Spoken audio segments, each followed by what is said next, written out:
मतदार आला तर त्यांनी यामध्ये 4 वोट दाबायचे आहेत. ह्या प्रभागाला 1 वोट करायचे, ह्या प्रभागाला 1 वोट, ह्या प्रभागाला 1 आणि ह्या. बरोबर आहे. आता आपण हे बॅलेट दिलेलं आहे. हा बिझी लॅम्प पेटलेला आहे. जेव्हा मतदार आतमध्ये जाईल तेव्हा त्याच्या डाव्या बाजूला पहिला हा असेल, पहिला युनिट अ ब.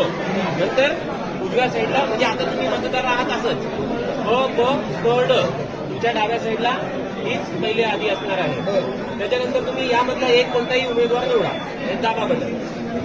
त्याच्या समोरचा लाईट सुरू झालेला आहे. याच्यातला निवडा किंवा कसं सिक्वेन्स अशी घ्या, असं क्रॉस घ्या, चालेल. करून बघा परत एकदा घ्या.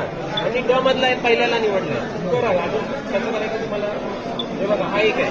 आता जर जेव्हा चौथा हा प्रेस करणार आहे दाबा, त्यावेळेस मशीनमधून आवाज येईल. त्यावेळेस मतदानाची प्रक्रिया पूर्ण झाली, म्हणजे एक मत ह्या मशीनमध्ये पडलेलं आहे.